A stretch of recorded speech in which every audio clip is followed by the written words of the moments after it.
તો રાજકોટમાં હળાહળ કળિયુગની પ્રતીતિ થવા માંડી છે। શહેરમાં ભાઈ અને બહેનના પવિત્ર સંબંધોને કલંકિત કરતો કિસ્સો પ્રકાશમાં આવે છે, જ્યાં એક સગા ભાઈએ પોતાની જ બહેન સાથે એકવાર નહીં પરંતુ અનેક વખત દુષ્કર્મ આચર્યું છે। ત્યારે પોલીસે બહેનનું શિયર લૂંટનાર નરાધમ ભાઈની ધરપકડ કરી તેને જેલના સળિયા ગણતા કરી દીધો છે। રાજકોટ શહેરના ગોકુલધામ પાસે ગોકુલનગર 3 માં રહેતા એક શખ્સે પોતાની જ સગી વિધવા બહેન પર અવારનવાર બળાત્કાર ગુજાર્યો હોવાની કલંકિત ઘટના સામે આવી છે। પીડિતાએ ફરિયાદમાં જણાવ્યા મુજબ આરોપી ભૂપત નાનજીભાઈ ધોળકિયા છેલ્લા 16 વર્ષથી તેની ઉપર બળાત્કાર ગુજારતો હતો। બળજબરીપૂર્વક તેની સાથે શારીરિક સંબંધ બાંધી ધાકધમકી આપતો હતો।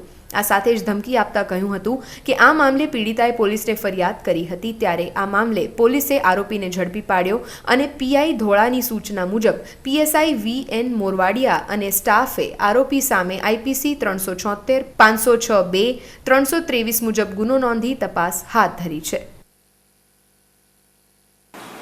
આ જે આરોપી છે એ આરોપી અગાઉ પણ 376માં અરેસ્ટ થયેલો છે 2017માં। ત્યારે પણ એમના કોઈ નજીકના સગાએ એમની વિરુદ્ધમાં ફરિયાદ કરેલ છે અને આ 2020માં ફરીથી બીજી વાર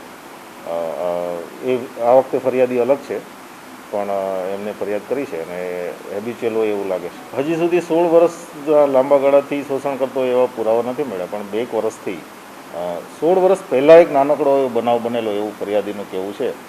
પણ કેમ કે બંને એક જ ફેમિલીમાં હોવાને કારણે એમણે ફરિયાદ નથી કરી ત્યારે, પણ આ વખતે એમણે હિંમત કરીને ફરિયાદ કરી છે એટલે અમે કાયદેસર એમાં સ્ટ્રિક્ટ કાર્યવાહી કરીએ છીએ। ભૂપત પોતાની જ બહેન પર દુષ્કર્મ આચરી તેનો પ્રથમ પતિ ગુજરી જતાને પોતાના ભાઈ ભૂપતને ઘરે રહેવા આવી હતી। તે સમયે બહેનની લાચારીનો ફાયદો ઉઠાવી અનેક વખત ભૂપતે પોતાની બહેન સાથે દુષ્કર્મ આચર્યું હતું। તો સાથે જ ભૂતકાળમાં ભૂપતે પોતાના નાના ભાઈની પત્નીને પણ પોતાની વાસના સંતોષવા પોતાનો શિકાર બનાવી હતી। તેમજ ભૂતકાળમાં ભૂપતે એક તરુણીને લગ્નની લાલચ આપી તેની સાથે દુષ્કર્મ આચર્યું હતું, જે ગુના અંતર્ગત તેને જેલવાસ પણ ભોગવવાનો વારો આવ્યો હતો। કેતન લખતરિયા સાથે લકીરાજસિંહ ઝાલા, નિર્માણ ન્યૂઝ, રાજકોટ।